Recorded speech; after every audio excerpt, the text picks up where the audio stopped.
4장 23절입니다. 잠언 4장 23절 말씀 보도록 하겠습니다. 잠언 4장 23절의 말씀.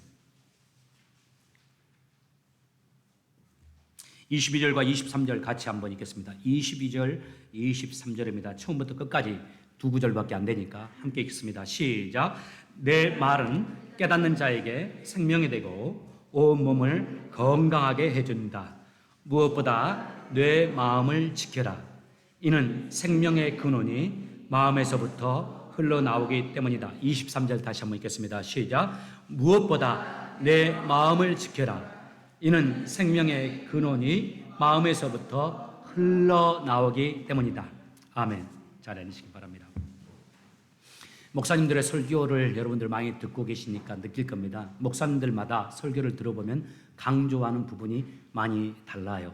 어떤 분들은 교리적인 말씀 중심으로 혹은 좀 더 심지어는 신학적인 내용까지 다루면서 말씀해서 또 교리적인 해석을 중심으로 설교하는 목사님이 있고, 어떤 분들은 삶의 적용, 이렇게 삽시다, 이렇게 세워져서 주님을 섬깁시다 하는 삶과 관련된 설교의 말씀을 중심으로 해서 전하는 분들이 있죠. 성도들마다 선호도가 다릅니다. 어떤 분들은 말씀을 풀어서 교리적으로 가르쳐주는 목사님의 설교가 참 좋다는 분이 있고, 어떤 분들은 그 설교가 참 들리지 않고 오히려 이렇게 삽시다, 이렇게 주님을 섬기고 이렇게 주님을 만나고 이렇게 살아갑시다 하는 설교를 좋아하는 분들이 있어요. 하나님이 사람마다 다 회중이 다르기 때문에 그 회중들을 위해서 하나님이 목사님들을 선택하셔서 또 설교의 특성들을 다 이렇게 주신 것 같아요. 저는 혼합형 설교를 하는 목회자라고 볼 수 있습니다. 삶에 대해서 설교를 하고 또 교리적인 설교도 약간 섞어서 이렇게 돌아가면서 설교를 해요. 어떤 때는 목사님 참 그달 설교 너무 좋았습니다 하는 설교도 들어보면 많은 부분 삶이에요. 성품이에요. 참 이렇게 와닿고, 또 어떤 때는 말씀 이렇게 교리적으로 신학적으로 이렇게 풀어주는데 그게 참 도전이 되었습니다 하는 분이 있습니다. 오늘은 한 2, 3주 동안 이제 실천, 삶, 또 우리 자신의 인생에 대해서 잠깐 살피면서 말씀을 나누고자 해요. 오늘 7월 23일 하나님께서 우리에게 주시는 첫 번째 말씀입니다. 마음을 잘 지키라는 말씀이에요. 이 잠언 23장 말씀을 가지고 마음을 잘 지킵시다라는 설교 제목으로 본문을 설교한 적이 5번째입니다. 제가 11년 동안 우리 교회에 있으면서요. 그 이유 아시죠? 특별히 우리 미국에 사는 우리 이민자들, 우리 마음이 너무 연약해요. 너무 요동쳐요. 마음을 지키라고 주께서 말씀하시죠. 이때 지키다라는 히브리 단어가 나차르라는 단어예요. 이 단어가 군사용 단어입니다. 누군가가 나를 공격했을 때 그 공격의 방어에서 지키는 이 수동적인 지키는 행위를 말해요. 하나님 말씀에 마음을 지키라는 이 말씀 본문이 있는 이유는 우리 마음에서 전쟁이 일어나고 있다는 것을 전제하는 거죠. 그리고 무엇인가 내 마음을 공격하고 있다는 것을 의미해요. 잘 아실 겁니다. 이 마음의 전쟁, 영적 전쟁이죠. 그리고 우리 마음을 공격하는 존재는 마귀와 그의 세력과 또 이 마귀가 지배하는 이 세상 문화와 세상의 모든 여건들이 우리 마음을 흔들고 무너뜨리게 만들죠. 사탄이 베드로전서 5장 8절에 보면 사탄이 우리를 넘어뜨리려고 할 때 우는 사자와 같이 우리를 삼키려 한다고 했어요.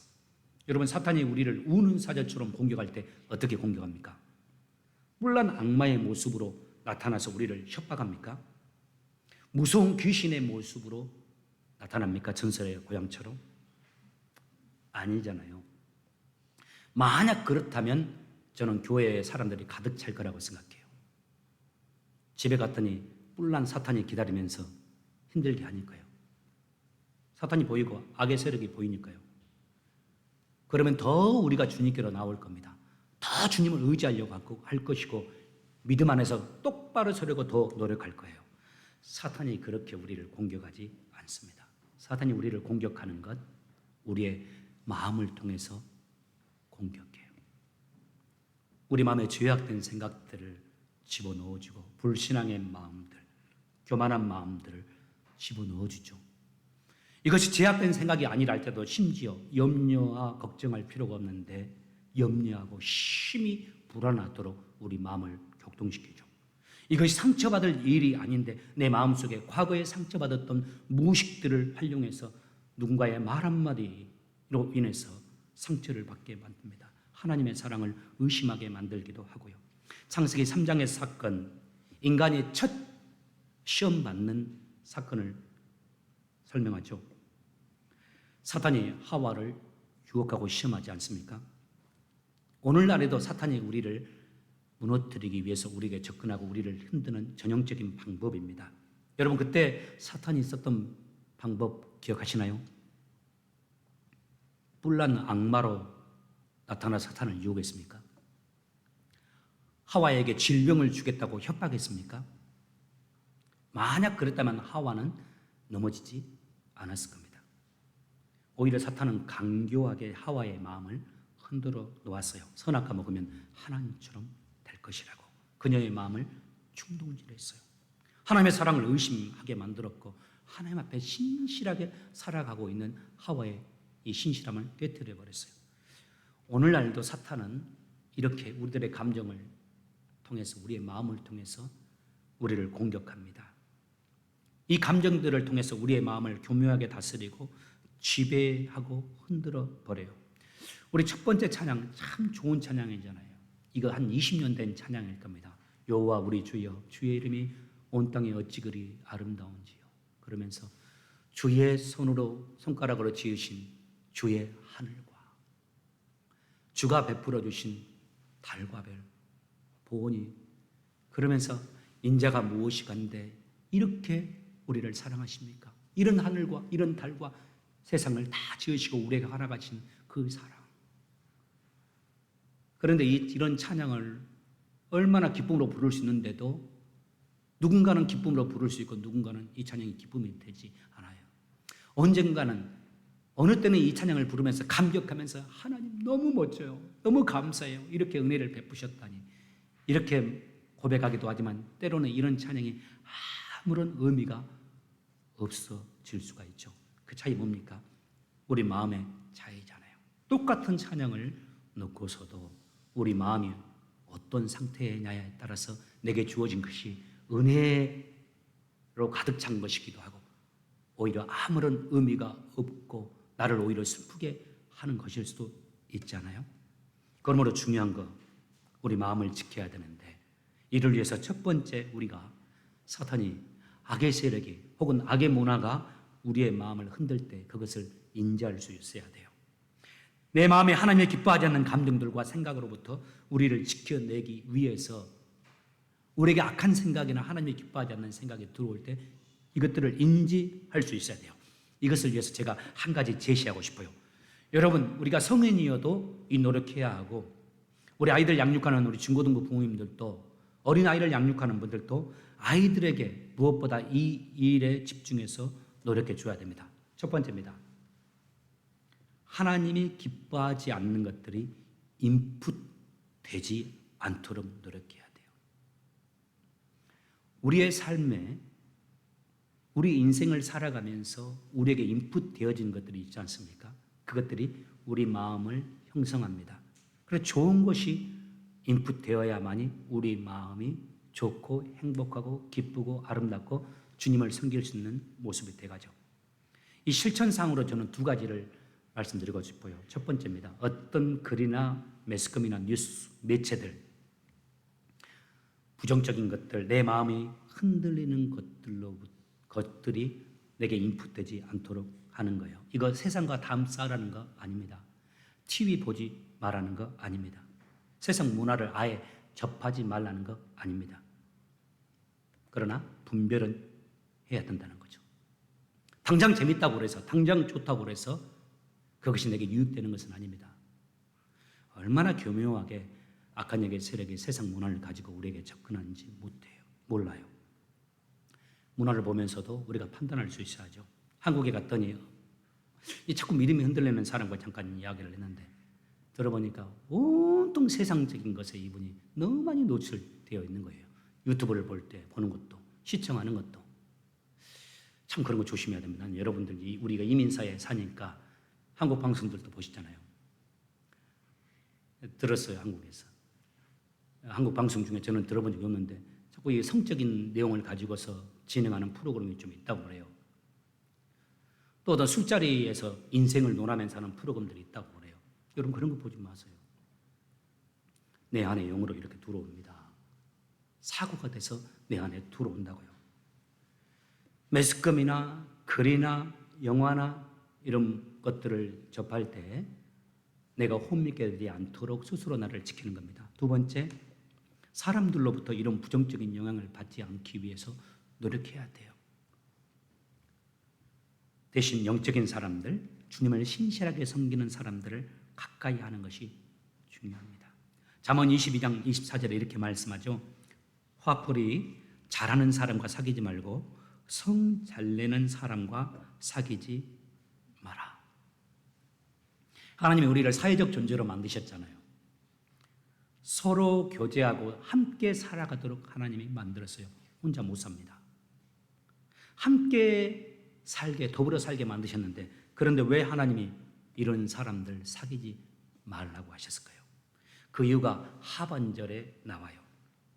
네가 그의 행위를 본받아서 올무에 빠질까 두렵기 때문이다라고요. 우리 인간은 반드시 사람으로부터 영향을 주고받습니다. 주변의 환경으로부터 영향을 주고받습니다. 우리 주예전에 처음 올라온 이제 마르크스, 이 아이도 지금 태어나면서 첫 번째 만난 부모와의 통해서 관계를 배우고 영향을 받습니다. 한 2년만 지나보세요. 아마 분명히 말투부터 부모를 따라갈 겁니다. 우리 람이 보세요. 딱 보이죠? 누구 닮았습니까? 아빠 닮았대요.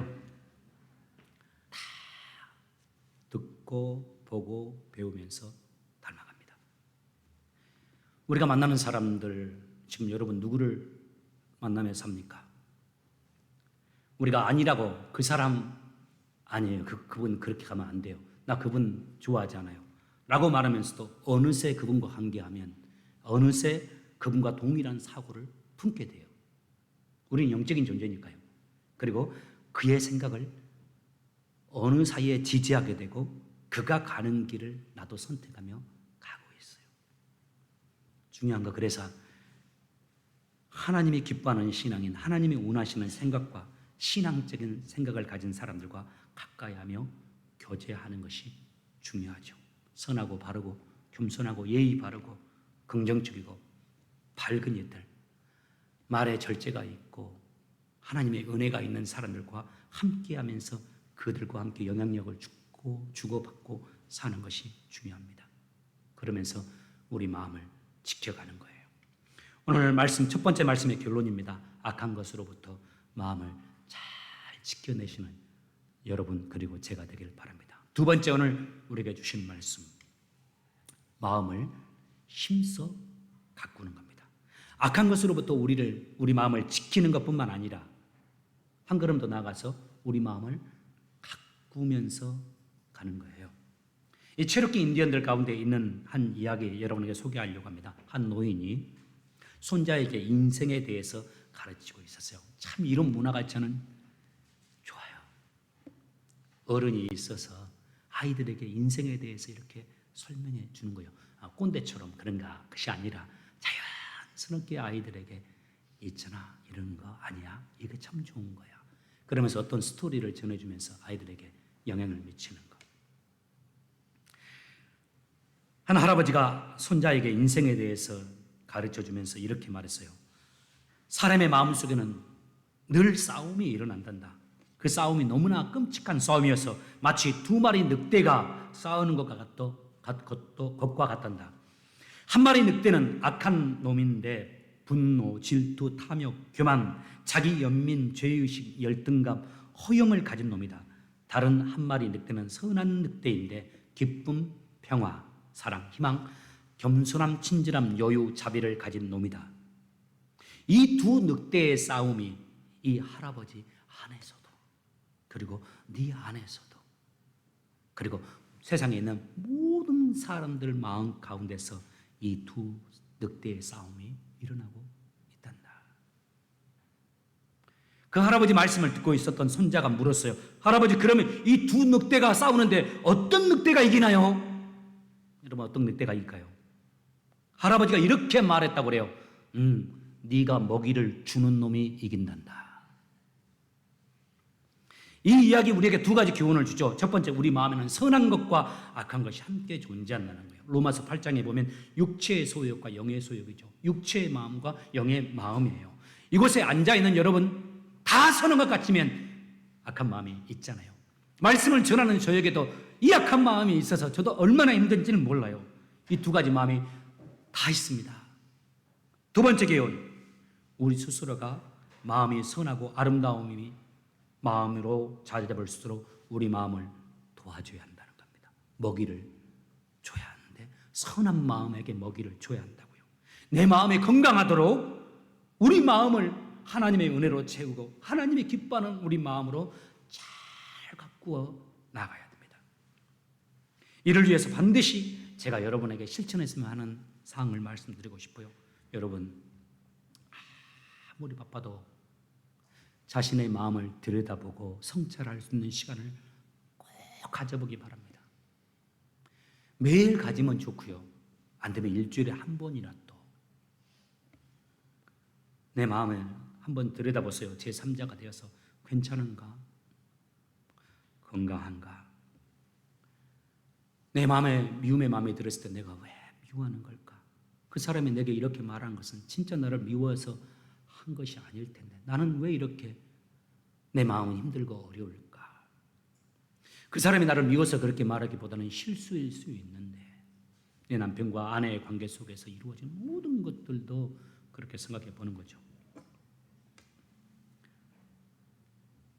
내 마음은 왜 이렇게 잡초가 자라는 것일까? 왜 나는 이렇게 힘들어하는 것일까를 생각해 보는 거. 아무리 바빠도 꼭 이것을 생각해 볼 수 있는 시간 가져야 되고, 두 번째, 생각만 하면 안 됩니다. 그것을 주님 앞으로 가지고 가야 돼요. 주님의 만지심을 구하십시오. 내 마음 만져달라고. 우리 마음을 우리 마음대로 못 하잖아요. 그거 참 신기합니다. 우리 마음을 우리의 마음대로 못 해요. 그래서 주님 앞에 구해야 돼요. 하나님, 내 마음 좀 변화시켜 주세요. 나의 어려운 이 마음, 나의 이 악한 이 마음 좀 만져주셔서 주님의 마음으로 변화시켜 주세요. 성령님께 간절히 구해요. 나도 노력하겠지만 나 혼자 못하니까 성령님께서 내 안에 있는 이 잡초들을 뽑아달라고, 이 교만과 오만한 마음, 불안과 염려를 제하해달라고, 내 심령이 건강하게 해달라고. 인지하는 거, 내 마음을 살펴보는 거. 두 번째, 하나님 앞에 나아가 그 마음을 내어놓고 내 마음을 변화시키시고 치료해달라고 구하는 것. 세 번째, 하나님이 이 땅에 우리 마음을 건강하게 하기 위해서 허락해 놓으신 것들이 있습니다. 햇빛도 쬐고 운동도 하는 것, 그리고 의학적인 도움도 받는 것, 그리고 자기 마음에 대한 공부하는 책들도 읽어야 돼요. 마음에 대한 공부 유튜브로 하고 있습니다.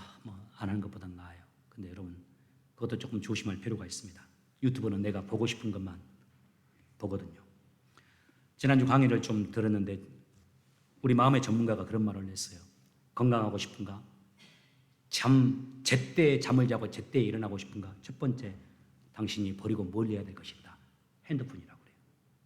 모바일에서 나오는 그 빛, 모바일에서는 우리가 현재 느끼지는 못하지만 우리에게 전해지는 이런 영향력이 우리로 하여금 집중력을 흐트러버리고, 그리고 깊이 잠들지 못하도록, 그리고 규칙적으로 생활하지 못하도록 만든다고 그래요. 책을 사서 읽으시길 바라요. 특별히 내면이 힘든 분들은 책 읽으세요. 지난주 나도 또 Feeling Great라는 책을 또 샀어요. 너무 비싸요. 100불이 넘어가니까. 한국 2배니까 미국은 좀 두껍습니다. 외국분이 쓴 책인데, 우울증을 겪고 있는 분들이 의사의 좀 더 도움도 받지만은 의사의 도움 없이도 혼자 우울증을 극복할 수 있게 하기 위해서 그 전문가, 세계 최고의 권위자가 그걸 써놓은 글이에요. 이럴 때는 이렇게 하고 이럴 때는 이렇게 하고 마음을 스스로 읽게 만들고, 신앙적인 내용도 많이 있고 여러 가지 면에서 도움이 되는 책이에요. 나도 도움을 받고 또 어려움을 당하는 여러분을 돕기도 하고 이렇게 하나님 앞에서 나를 살피고 하나님의 도우심을 구하고 햇빛도 쬐고 운동도 하고 책도 읽으면서 나를 경영해 가는 겁니다. 이걸 반복하기를 원해요. 그러다 보면 건강해질 거예요. 내 마음이 성령이 다스리는 곳이 될 겁니다. 내게 생명력이 흐르게 될 겁니다. 하나님을 신뢰하는 마음, 감사하는 마음, 기뻐하는 마음, 겸손한 마음, 밝은 마음이 될 거예요. 체질화 될 때까지 하는 겁니다. 이게 체질화 되면 웬만한 것에는 쉽게 흔들리지 않게 될 겁니다. 하나님이 만들어 놓으신 저 하늘을 보면서 하나님 감사합니다 그럴 겁니다. 전에는 부담스러웠던 가족들 만나도 즐겁게 될 거고 사랑할 수 있게 될 겁니다. 여러분 이 사실을 아십니까? 마음도 습관입니다. 한번 따라서 해볼까요? 마음도 습관이다. 마음도 습관이다. 우리 그리스도인인데 참 좋은 강연도 하고 좋은 책들도 많이 쓴 분이에요. 나는 여러분이 이분 책 읽어보기를 원해요. 박상미 씨 들어본 적 있을 겁니다. 이분이 쓴 책 가운데 또 재미있는 책 하나 냈어요. 우울한 마음도 습관입니다. 편안하고 밝은 일상을 즐기고 싶다면 괴로운 감정과 나쁜 기억들을 날려버려야 합니다. 그것들을 껴안은 채 자신의 마음을 괴롭히지 말아야 합니다. 좋은 사람들이 해준 말을 기억하도록 스스로 노력해야 합니다. 부정적인 감정에 중독되어 있다면 더 열심히 학습해야 합니다. 우울한 마음도 불안한 마음도 나를 힘들게 하는 감정을 자주 느끼는 것도 습관입니다. 성경에 보면 인생의 실패자와 승리자가 동시에 존재하죠. 하나님이 그렇게 꼭 대입시켜서 하나님 말씀을 설명하더라고요. 그 대표적인 인물이 가인과 아벨이고 사울과 다윗이죠. 이 네 사람 모두 다 하나님의 사랑 안에 있었던 사람들입니다. 그러나 두 사람은 멸망의 길을 가는 대표자가 되었고 나머지 두 사람은 은혜의 길을 가는 사람들이었습니다. 이 차이 무엇이었을까요? 여러 이유가 있었을 겁니다. 근데 저는 딱 한 가지 이유 또 들려고 한다면 그 중에 하나 마음 가꿈의 차이였다고 생각해요. 가인은 선한 동생이었던 아벨에 대한 시기심과 질투심으로 그를 죽였잖아요. 사울 역시 다윗에 대한 미움과 질투심을 이기지 못하고 다윗을 죽이고자 했어요. 그거 신기하죠? 하나님 앞에 아름다운 사람들인데 그 아벨을 증오하죠. 하나님 앞에 바로 서 있는 그 다윗인데 그 사람을 힘들어하지 않습니까? 이것이 우리 인간의 마음이거든요. 만약 가인과 사울이 이 두 사람이 자신의 마음을 살피고 성찰할 수 있는 사람들은 어땠을까요? 내 마음속에 왜 아벨을 미워할까? 하나님이 아벨의 제사를 받았다고 해서 내가 그를 미워할 만한 이유가 없지 않는가? 내가 그를 시기하는 것인가? 내 동생인데? 하나님 앞에 나아가서 하나님 이 마음 변화시켜 주세요. 하나님 나 이렇게 살고 싶지 않아요. 하나님 사람 되고 싶어요. 이렇게 했다면 얼마나 좋았을까요? 사울이 그 하나님의 사람 다윗, 하나님이 세워주시고 사람들이 세워주는 그 다윗을 보면서 시기하고 미워하는 것이 아니라 저 아이가 저렇게 하나님 앞에 바로 서 있으니까 하나님이 저 아이를 세워주시는 것인가? 저 아이와 함께 하면서 하나님의 은혜를 나도 같이 누려야 되겠다 했다면 내 마음속에 있는 이 질투와 이 시기심을 가지고 발견하고서 하나님 앞에 엎드려서 구하면서 하나님의 선지자였던 사무엘이나 하나님의 선지자들을 불러서 내 마음속에 이런 마음이 있습니다. 나를 위해 기도해 주십시오. 그러면서 하나님 앞에 구했다면 어떻게 됐을까요? 저는 이 가인과 사울 두 사람도 아벨과 다윗처럼 하나님 앞에 신실한 자들이 되었을 것이고 하나님 앞에 귀하게 쓰임받는 사람들이 되었을 거라고 생각해요. 누가복음 8장에 보면 주님께서 씨 뿌리는 자의 비유를 듭니다. 그 씨 뿌리는 비유에 4가지 밭이 나오죠. 그런데 4가지 밭 가운데 열매 맺는 밭은 오직 하나입니다. 어떤 밭입니까? 옥토입니다. 동일한 씨앗을 주님이 뿌렸거든요. 이 비유를 드신 이유가 뭘까요? 너희들 마음도 옥토와 같이 좋은 밭이 되라는 말씀이죠. 그럴 때 우리의 마음밭에 떨어진 그 말씀이 열매를 맺고 하나님의 나라가 확장되어지고 이루어진다는 사실이에요. 자, 그렇다면 질문입니다. 어떻게 하면 우리 마음 옥토와 같이 될 수 있을까요? 제가 24살 때 저희 누님 댁에서 살았습니다. 근데 저희 매형이 지금은 몇 년 전에 은퇴를 했더라고요. 기아자동차에서 근무를 했는데 그분이 기아자동차를 다니면서 다시 공부를 하고 싶어서 방통대라고 하죠. 요즘엔 사이버 대학이라고 하나요? 방통대 입학을 했어요. 조경학과 아십니까? 꽃을 가꾸고 정원을 가꾸는 학과예요. 제게 누님이 한 방을 내어줬는데 그 방에 매형 책, 제 책이 이렇게 다 진열이 되어 있었습니다. 어느 날은 심심해서 신학책만 읽는 것이 아니라 매형 책도 방통대 책도 한번 이렇게 쭉 열어봤어요. 많이는 읽지는 않았습니다. 머릿말을 읽었는데 그 머릿말 앞에 그 책을 쓴 사람이 이렇게 썼어요.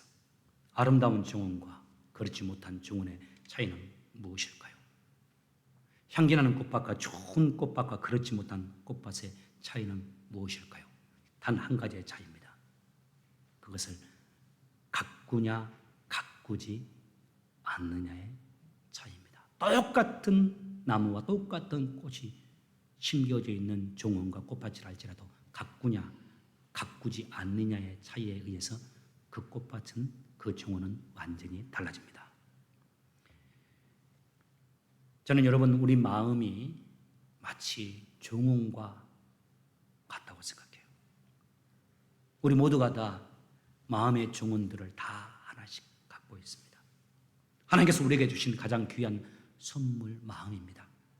하나님이 이 마음을 통해서 우리를 만나시고 성령께서 이 마음을 통해서 우리에게 말씀하시고 이 마음을 통해서 우리에게 은혜도 주시죠. 그리고 이 마음은 우리의 말과 행동뿐만 아니라 우리의 삶 전체에 영향을 미치고 인생을 좌우하잖아요.